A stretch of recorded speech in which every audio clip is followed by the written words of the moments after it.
Podium begin by stating their name and limit remarks to less than 3 minutes. Committee members may request that a discussed item be placed on a future agenda. The committee takes public comment on all regular agenda items during the discussion of those items. Is there any public comment at this time? Is there anything y'all would like to add to the agenda for the future? Okay. We're at the consent agenda, and I will entertain a motion to approve the consent agenda, approving the March 15th Animal Shelter Advisory Committee minutes. Is there anything that y'all want to pull from that before we have a motion? I'll entertain a motion. I make a motion. Is there a second? Second. Discussion? All in favor say aye. Aye. Opposed, no. Motion carries. Thank you. Regular agenda. Discussion and possible action related to monthly shelter numbers for March of 18. Morgan.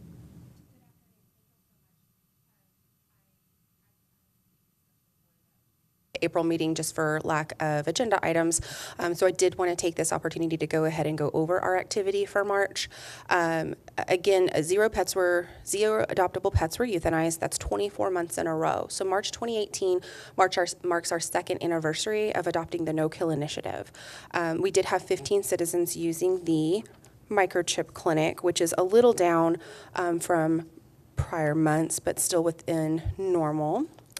Beyond that, we did have 418 new arrivals, so about static there, still in kind of our winter months new arrivals. We did have 135 pets adopted, and then 68 were redeemed by owner. That's almost an all-time high.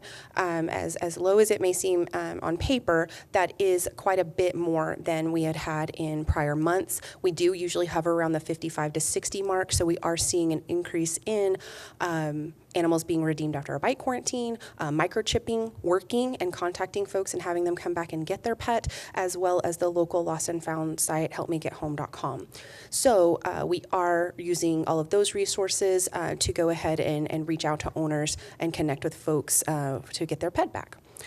We did, unfortunately, euthanize 159 animals, and I will go through a greater breakdown of what all drove that. So at the end of March, we had 242 animals left in the shelter. For March, we achieved an all-time high live release rate of 72.04%. We are seeing that. I'll talk about it more when we get to April, if y'all will humor me, because I have even more good news. Okay, so for the pets that were euthanized, as you see with our trend, the majority of those unfortunately were cats, 89 cats, 60 dogs, 4 skunks, and 6 other wildlife, which can include deer, raccoons, etc. Another way to break down that number of euthanized pets for March, 60 were either sick, injured, or failure to thrive. March was when we started to see the beginnings of kitten season. And so we did issue some information to the public to encourage folks that if you do come across a litter of kittens, if they're safe where they are, please leave them be. Their mama will probably come back to them. If you do feel like they're unsafe and need to bring them into the shelter, please bring them with mama if at all possible. But when kittens do come in under 3 weeks of age, we get a number of kittens that are brand new newborn, not even 7 days old. And so we try our best and lean on our resources, but there are those that are already showing signs of illness or have no healthy options out there for them. And so you will see that failure to thrive number can grow as we continue through kitten season, unfortunately. We did have 47 feral cats that were euthanized. That's actually down from prior months. And then we had 43 that were euthanized either due to aggressive or bite quarantine. And so that would be, for example, if your animal bit another animal or a human victim and you said, and it came in for quarantine, and at the end of that quarantine you didn't redeem it. The state provides for how long that quarantine period should last. The state also provides for a extended period after that, where on the 14th day, after the bite, the animal becomes mine to consider rehab or whatever's available to that. If it is an animal that is a known bite animal, we do consider euthanasia at that time. We don't consider them adoptable. So for those animals that were not redeemed from their bite quarantine, that would go ahead and fall under that category. And then 4 were euthanized for wildlife, and 5 were an owner-requested euthanasia. So for example, it is a service that we offer, is more affordable if your pet is at end of life, or if your pet, occasionally, if your pet is aggressive and you're unable to provide behavioral rehab and you bring it in, we charge a fee schedule based on the weight of the animal. And so we did have more than usual of that in March. And so you may say, well, Morgan, if there were 6 skunks and 4 other wildlife, how come this only says 4 wildlife? So when we had 10 wildlife and skunks altogether, some of those were sick, some of those were injured, okay? So when we record it as a wildlife euthanasia, that would be because we had no other reason to euthanize it. And that's most commonly gonna happen with your skunks, meaning it is very difficult to, if someone finds a skunk in a trap, for us to transport that skunk to another location and safely. And so since they are a high risk for rabies as defined by state law, we do consider euthanasia for skunks before anything else, unfortunately, just to prevent the spread of disease.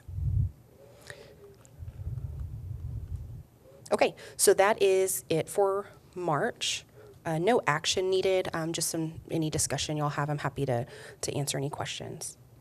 Would you remind me what the criteria is for defining something as feral as opposed to just they found it on the side of the road? How do you determine that? Sure. So if a cat comes in, most frequently, so we would process that animal, any new arrivals into the facility. And I'm sorry, I may be going a little too deep into this, but we don't actively go out and collect cats. That was something that we adopted a few years ago, as it's not a core function. It doesn't prevent the spread of disease. The free roaming community cat ordinance allows cats to free roam. So the only way I get feral cats is because a citizen has trapped them and brought them to me, right? So my staff are intaking, there are 2 ways an animal comes to the shelter. Either somebody brings it in the facility, a citizen, or animal control is bringing it in from the field, right? So all the feral cats are coming in to my facility. Someone has brought it there. So they have a pretty good indication. They'll say, hey, I baited a trap, there's a cat in it, and I couldn't handle it. You know, I poked my finger in there and she was angry, okay? So that's the first thing. Now that could be something else. It could be a domestic cat that's mad, that's, you know, it could be something else.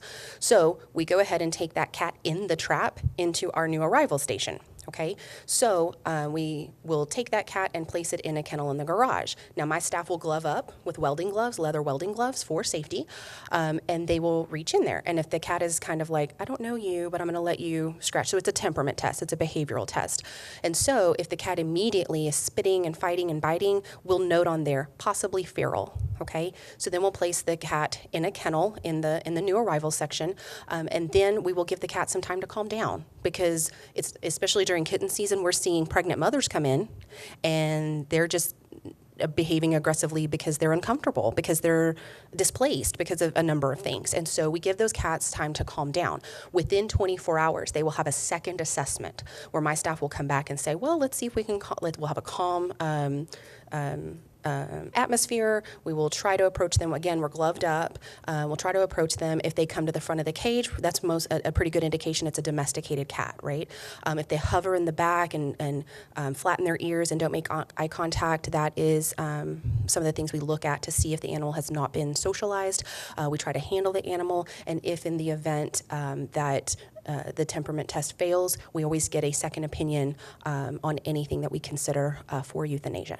Now, if a feral cat came in that was ear-notched, that of course belongs to a free roaming community cat colony, and so we will contact the organization of record and let them know, hey, we think we have one of your cats, and they keep the record of, they're required by ordinance to keep the record of who are all the registered community cat colonies in the area. And so at that point, we would say, hey, we have a feral cat, but he's ear-notched.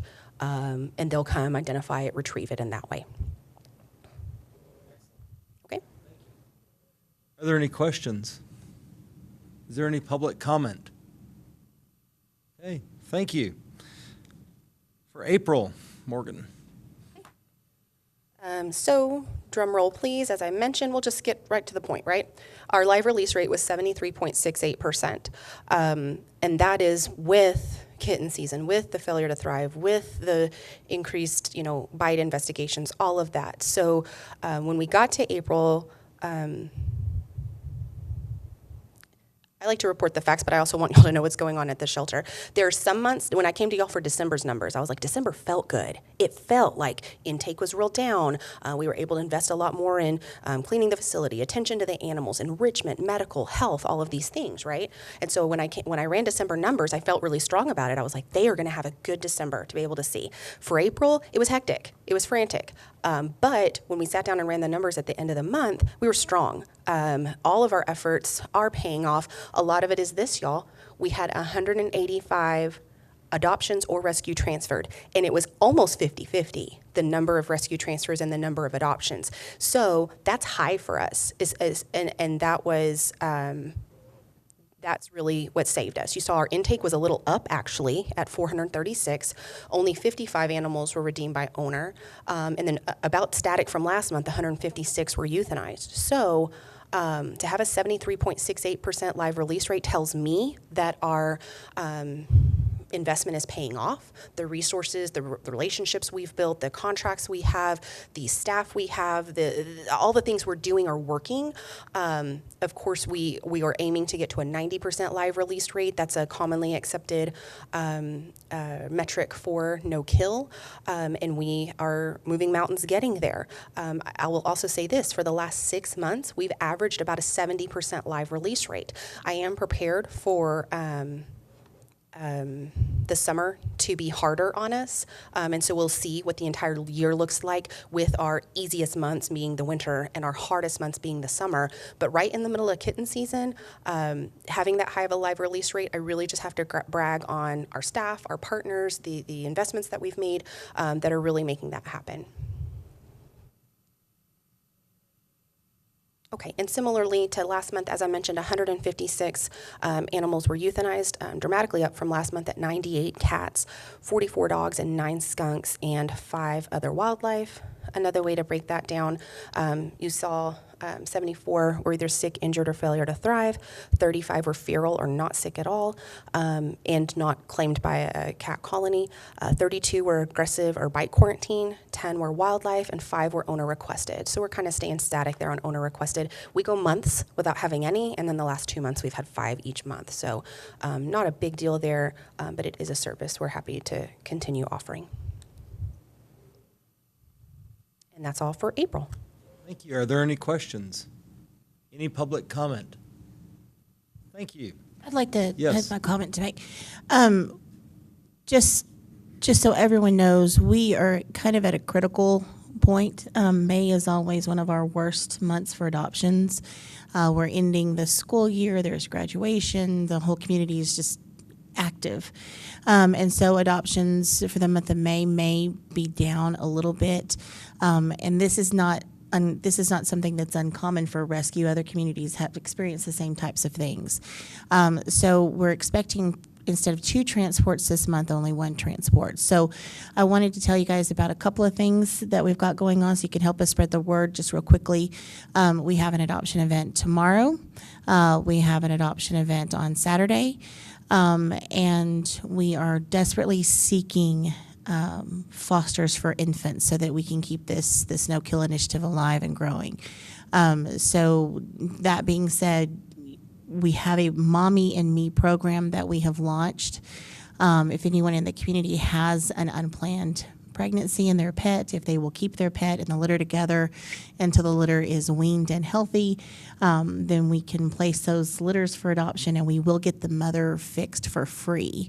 So we've got some new initiatives going. I just wanted to kind of throw out there, tell people you know, share the Facebook post, because this is the month we don't want to see all of our work start to show sign. We don't want to be put in a position where Morgan's having to look to euthanize for space, because we've come so far. So this is the time that we need to reach out and ask for community support, the support of you guys in that, just helping spread the word and getting people out there to adopt or foster.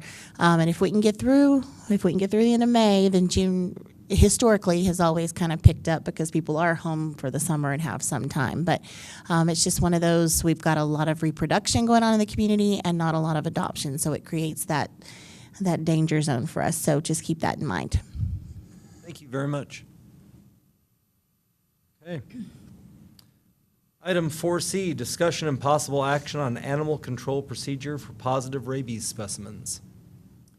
So I wanted to take the opportunity to come before y'all to talk about this. It is our core function to prevent the spread of disease from animals to humans, and we touched on it a little bit in a prior meeting, but we have had a tremendous amount of training with our staff from the state folks that we work with, and we wanted to kind of outline, as we're wrapping up skunk season, rabies skunk season, that we wanted to kind of talk about, how did we do that this year? This is the first year that we were fully staffed on animal control officers. Everybody was certified. We were very well informed about what needed to happen, but it was a learning curve. We would get a call and say, the skunk's not acting right. What do we do? Oh, I think we have a protocol for that. Let's make sure we know what we're doing. So now that we have a few of those under our belt, I think we've kind of hit our rhythm on it, and I wanted to be able to kind of let y'all know this is what's the protocol set forth by the state. These are the things that we've implemented in real life and what's working well for us, okay?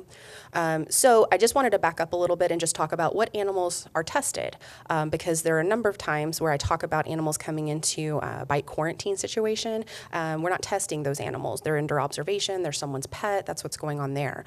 So the only time an animal would be considered for testing is if there is a human exposure, that's per state law, or if there's a pet animal exposure, that's per local ordinance.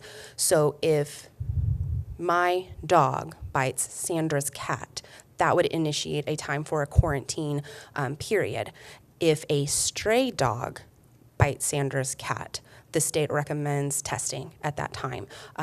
What I feel comfortable with is keep them at least 1 business day, but if the animal's not microchipped, which is required inside city limits, if the animal's not tagged, doesn't have any identifying information, and it's a stray, it's more important to get Sandra the results she needs for her household than it is to hold onto that pet just in case. What we were finding before we were following the state recommendation on that is our rabies quarantine was always full. And at the end of 10 days, at the end of 14 days, whatever it may be, we say, well, what do we do with this animal? And we know it's aggressive to dogs, or we know it bit a human. Well, it's not adoptable and it's unowned, okay? So that would be the situation there. Also, if there's, and I'm sorry, I got a little ahead of myself. So if there's a human or pet animal exposure on what the state defines as these high risk for rabies, right? It's an immediate euthanasia test. If you have a pet raccoon and it bites you, I'm sorry, but it's an immediate euthanasia and test. The test cannot be conducted without a euthanasia. So if there also a test would occur if there's no exposure, but the animal is showing signs of rabies. If the animal's behaving suspiciously is how we normally categorize that in-house when we're talking about that. So if it's any mammal, of course, if it's a high risk for rabies, secondary, if it's any cattle, Tom Green County led the nation in rabid horses in 2009. That's not something that I knew, and I lived here. And then beyond that would be any pets. So that would be something that would be tested if any of those animals were showing signs of rabies. And I wanted to let y'all know a little bit about that, because I think that anecdotally, the first thing we think of when an animal is positive for rabies would be foaming at the mouth. And of course, that's actually one of the last signs of rabies that an animal would be showing, or a person would be showing. So the things that we look for is a change in behavior. Okay, so we had and I'm going to talk about the specific positive cases that we've had in our community so that y'all know about those. But if a member of wildlife suddenly becomes friendly, well, that's unusual, right? It's because the disease wants to spread. Or if a domesticated dog, your cute little terrier, whatever it may be, becomes suddenly aggressive, it's because the disease wants to live. It wants that dog to bite someone, right? So if there's a sudden change of behavior, either way, right? The next thing we would see would be unexplained paralysis, quite commonly in the rear legs or at the bite site. So you would see an animal with an unsteady gait. They look like they're under the influence. They're walking, they're kind of wobbling, they're leaning this way. And so that's something that we see as well. These are some less common signs of rabies. I won't go into those specifically, but these are the number 1 and 2 items that we see most frequently. That if we have a raccoon that's super friendly and wants to snuggle up with you, that's kind of a red flag for us that, this didn't come from a household, it's not a pet. What on earth is going on with this animal? Okay.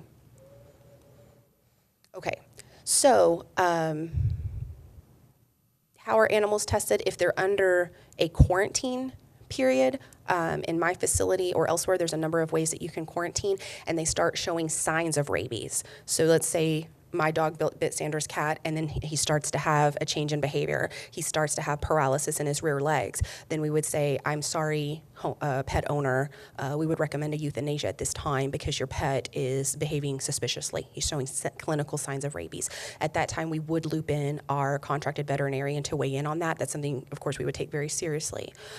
Or, as I mentioned, if it's a stray or if it's wildlife, it would be a euthanasia and head test at that time. Okay, so if it's a human victim and we get the test back and it's positive, that's very rare. To kind of speak to that, in our country, there's maybe a dozen positive rabies human exposures in a year, okay? But we know animal control works, and we know that soon enough to get someone on a post-exposure protocol. So if I am bit by a rabid skunk, I'm not necessarily going to get rabies. I will, hopefully, your local animal control has tested that animal, has reported back to you within about 2 business days. We will know if that animal is rabid.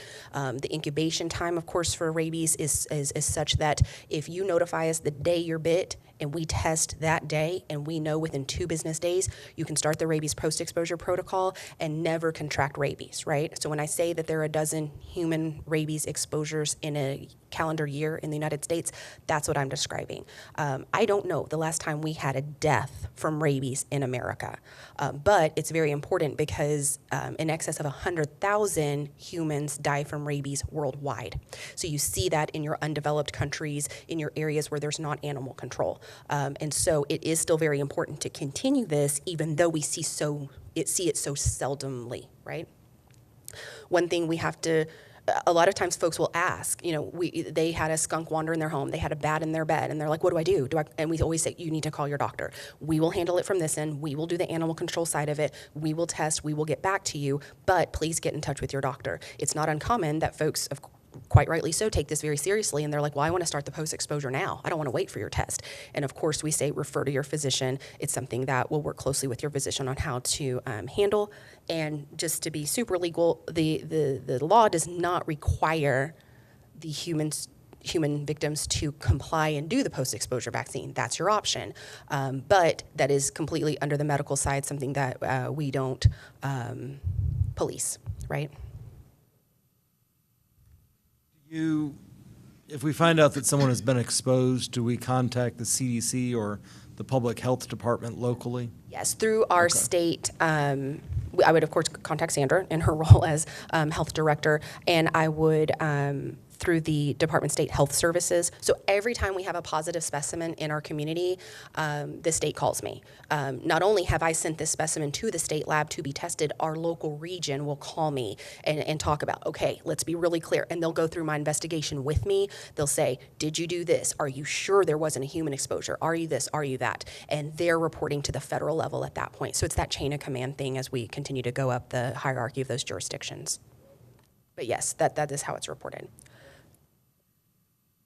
So if you have a positive exposure to pet, which is what you're going to see most frequently in our community, not human exposure from a positive rabies specimen. So if the pet is current on his rabies vaccine, which of course is required by law and is one of the most responsible things you can do for your pet, right?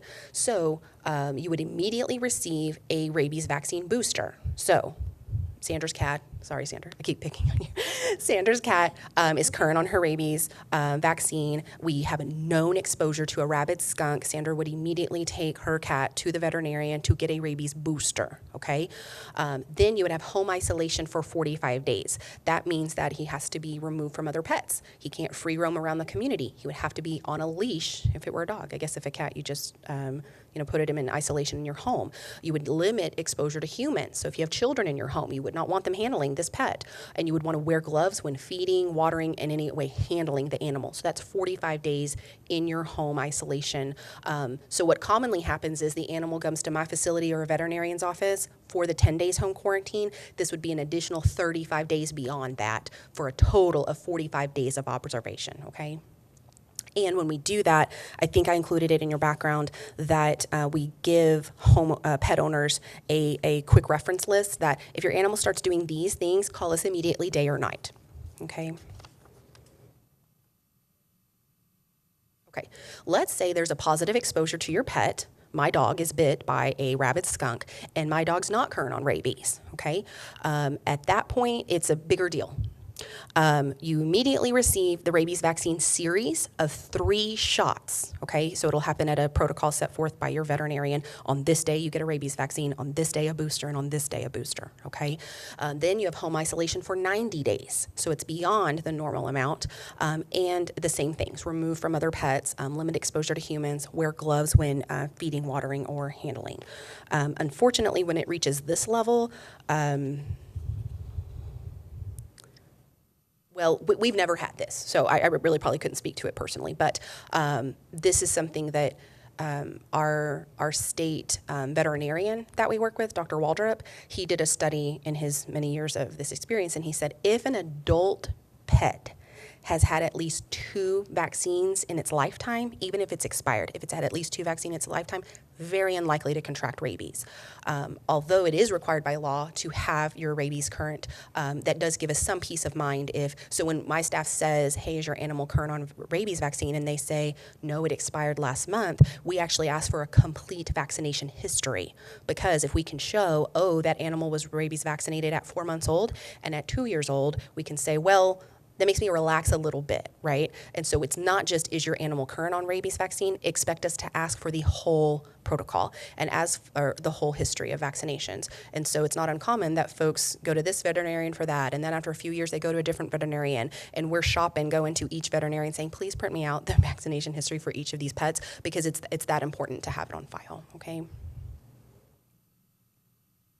Okay, so that is the protocol for what happens if there's a positive rabies specimen. I think I can explain a little bit more in our next agenda item about the specific cases we've had here in town. Are there any questions or comments? Public comment? Okay. Discussion and possible action on positive rabies specimens for 2018. Morgan. Okay, so we have had 4 positive rabies specimens this year. We started, so I didn't mention this before, but there are seasons for rabies, and we're currently in skunk season. It runs from about February to May. That when rabies is happening, it's happening in skunks about this time of year. And in the fall, we'll see rabies in bats boost. It also comes in cycles, meaning that your community may have, and if I can lean on some of our neighbors, for those communities that don't have animal control, my hometown of Sonora, Texas, they regularly have dozens of positive rabies specimens a year. And what you'll see in us, we're like, if we have 2, I'm freaking out, right? So the way it often falls is that you have 10 positive rabies specimens one year, you have 15 the next year, 25 the next year. And so it'll come in cycles, and it'll eventually reach a peak where it'll start coming down. And so it's my understanding that they're in what you would call an upcycle, that I think last year they had 21, this year they're on track to have 24 positive rabid skunks only. I don't know if they're testing anything else, but when I talk to my peers down there, that's what they're seeing. And so hopefully they will hit a peak at some point and then start coming back down. That is kind of how you see rabies grow and decline. Okay, so our first positive rabies specimen of the year was January 23rd, a little early for skunk season, but not outside the realm. It was inside of city limits in the Paulan neighborhood, and I think it's important to distinguish that we work for the city. We are supported by local city tax dollars. Our jurisdiction is the city limits, but we do serve the county. So for example, my staff, my animal control officers, cannot go outside city limits and enforce laws, but we do receive as a shelter, which will be important in a moment, that if you have something like this happen in your home, you can bring me the specimen, right? So this one was inside city limits. It was in the Pauline neighborhood. It was a skunk, and there was confirmed exposure to a pet dog. So skunks by nature are kind of shy critters. They're wildlife, but they are not keen to socialize with people or other animals. They are shy. So this skunk came into a residential neighborhood, came into a yard, came into a doggy door into a person's residence. And so our state veterinarian has been using this all over in his trainings, because when folks say, oh yeah, my animal is behind on his rabies vaccine, but I don't ever take my dog anywhere. And he says, sometimes rabies comes to you. And that's important to note.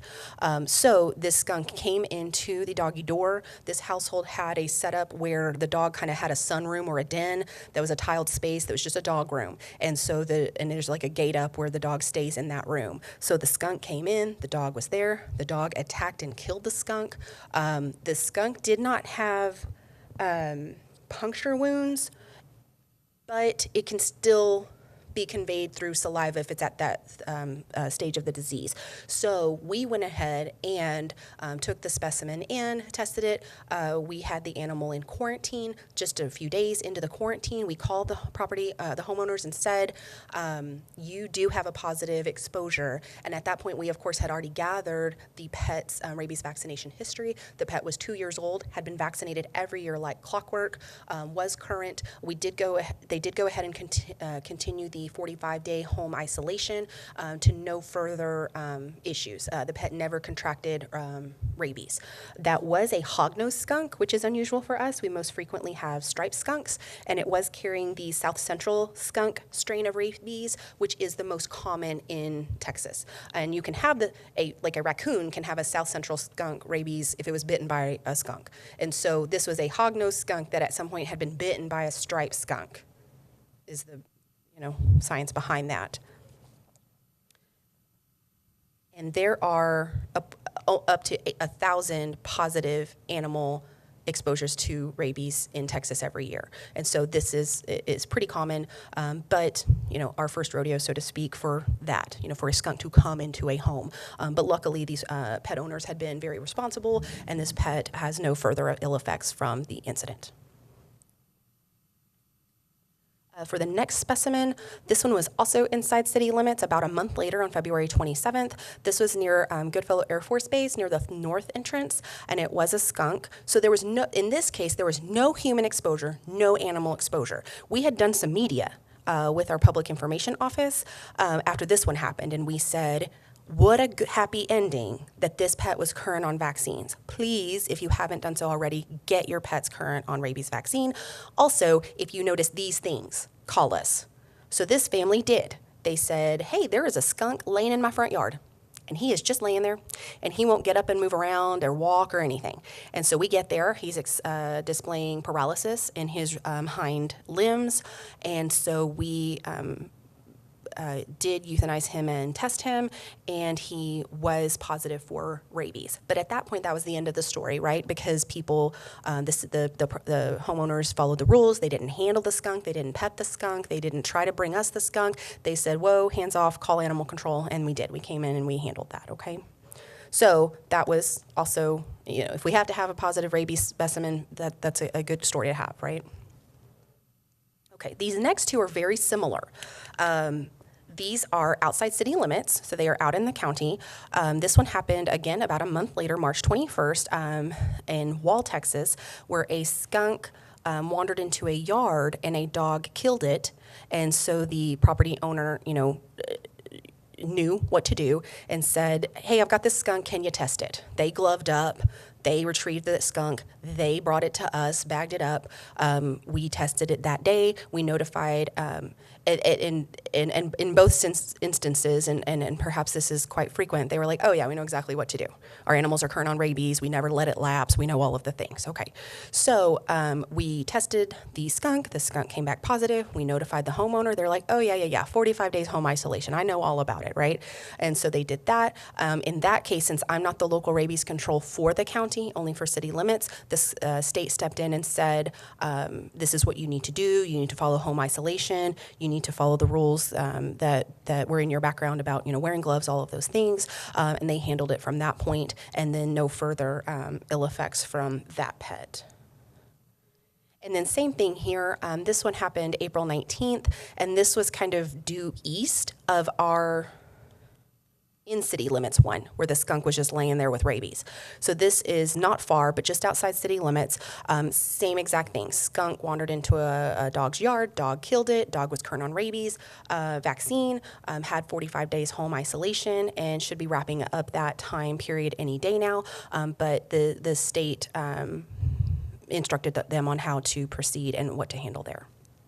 So we're wrapping up skunk season. I don't expect, knock wood, to have any more positive specimens to present to y'all at this time, but we had talked about it briefly at a previous meeting. I wanted y'all to know, and I will say this, the state sent me kind of a running average for the last 5 years of how many positive rabies specimens we've had in a community.